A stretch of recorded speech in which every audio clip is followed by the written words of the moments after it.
Hello everyone, Joyce Rossiter here with Bionic Body Fitness, where you can be your strongest self at any age. I'm going to work on core muscles today. I love core training, not only because I like having developed abdominals and a flat stomach, but also because strong abdominal muscles, strong core muscles help to protect your spine and make you more functional in your daily life. We're going to start out in a kneeling position to do some angry cat, happy dog exercise. Have your hands underneath your hips. Hands underneath your shoulders, feet and knees underneath your hips. We're going to drop the head down, going into an angry cat. Let the back round, exhaling the air as you vacuum that stomach up toward your spine. And now we're going to reverse, letting the head come up, letting the tailbone come up, and inhale. Exhale, rounding the back. Try to get as much rounding as you can. Dropping that tailbone down. And inhale, let the head come up. And we'll just do 2 more. You can do 5 to 10 repetitions of this. Feels really good on the lower back.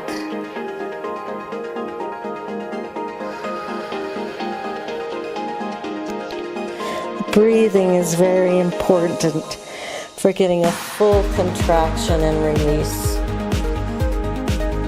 And now we're going to go onto our backs. If you have a forward head posture at all, use a head support for the back of the head and the neck, so that when you lie down, your neck is not in this position. We want that neck to be nice and straight. We're going to start out with an exercise called little foot lifts. I want you to just turn the palms of the hands up, relaxing your shoulders down onto the mat. You're going to lift your right foot just half an inch off the floor. Lift your left foot half an inch off the floor. Right foot goes down, left foot goes down.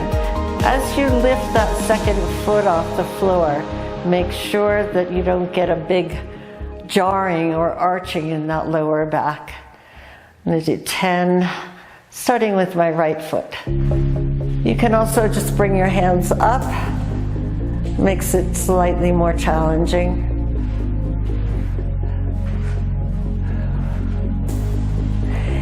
If you find that you can't lift that second foot off the floor without arching your back, just put your feet up on a step or a platform of some kind that's a couple of inches high.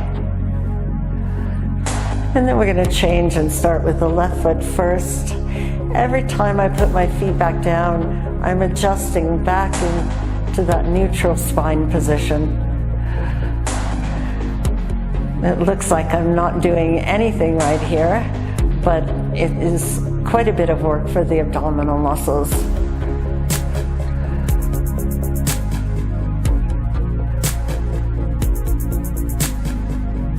Remember to breathe, don't hold your breath.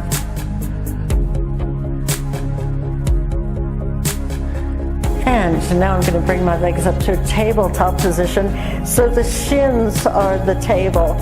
You don't want to be down here with the shins, but try to get them level with the knee.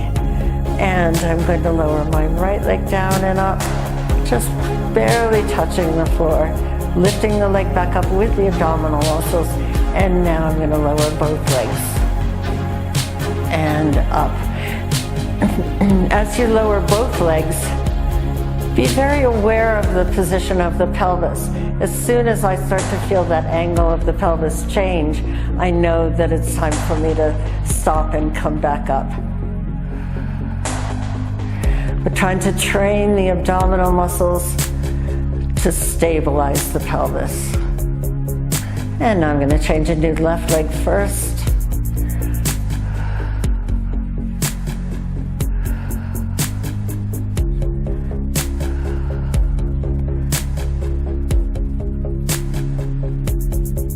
And I'll just do one more. It doesn't matter if you go all the way to the floor. The most important thing is to be truthful in that stability of the pelvis. I'm going to do some crunches now. You can do the crunches with your feet on the floor, or you can also bring the legs back to a tabletop position. Have the hands behind your head. Don't interlace the fingers. When people interlace the fingers, it tends to make them pull on the head. We want that head to just rest lightly against the fingertips. When you come up in the crunch, you're lifting the upper body. So the upper body is the resistance for the abdominal muscles.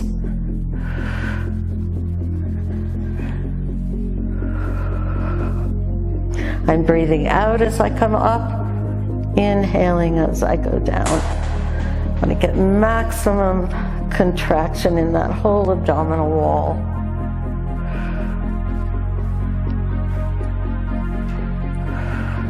Notice as I come up, I'm not pulling my head forward. I'm just letting that head rest in a neutral position, elbows back. That's the other mistake people make, is pulling the elbows forward to try to get up higher. Make all the work come from your abdominals. I'll just do one more. This exercise works the internal and external obliques. They're very important muscles for the stabilization of the spine. And they also prevent that love handle look that we don't like. So we're going to lift both legs up and down, making sure that you're lifting from the oblique muscles. You don't want to do the movement by throwing your legs up and down. Make the abdominal muscles do the work. Keep your shoulders relaxed. You want your body in one nice straight line, top hip stacked over the bottom hip. You can do between 10 and 20 lifts. Make sure that the top foot doesn't fly up. You want to keep those feet together. And after you're finished your up and down repetitions, you're going to take the top leg slightly forward and back, keeping the bottom foot off the floor if you can. You don't want to let the hips swing, so I'm stabilizing with my lower abdominal muscles, with those oblique muscles, taking that leg forward and back. About 10 times, and then we'll repeat the lifts up and down. If one set of up and down and one set of forward and back is enough when you first start out, that's fine. It's all about keeping good form and not going beyond your fatigue point where your form starts to deteriorate. Breathing out as you exhale. Oh, sorry. Breathing out with the effort. Taking that leg forward and back.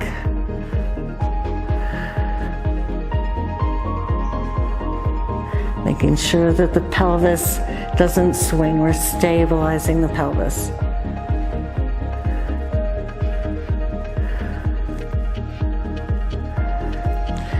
And we're just going to do one more exercise for today. This is a roll down exercise. So you'll sit up. I like to use a weight on this one. So you can use a kettlebell or a dumbbell, or you can just have the arms reaching forward.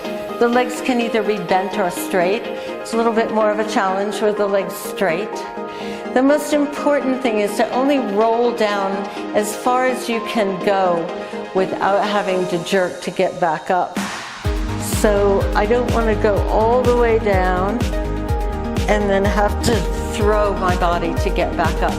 The key is control here. So I'm going to roll down. I'm trying very hard to get each part of my spine to roll down on the mat. And I'll take that weight back overhead. And now here comes the challenging part, to try to roll through each part of the spine on the way up. If you can't go all the way down, just work wherever your level at the moment is. If it's part way down, that's fine. Don't go too fast, nice and slow and in control.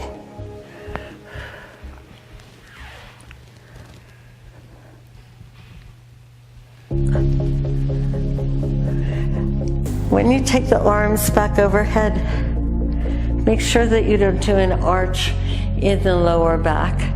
So I'm keeping the contraction in my abdominal muscles all the way through the movement. I'm not letting go as I take my arms back, but still keeping that spine pressed. And you can do 10 to 15 repetitions. I'll just do this one last one.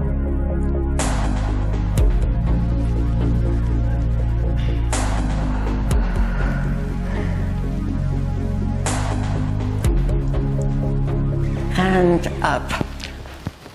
I'll just mention one last thing about core training before I finish this video for today. I tell my clients and my students that having functional core muscles is not just about the 5 minutes or so that you spend training your abs in a workout. It's really being aware of those core muscles throughout your daily activities and making sure that you're keeping the ribs drawn back, that you're not arching in the back, that you're not slouching. So all of our posture and really all of our movements are core workouts, as long as we're aware of them.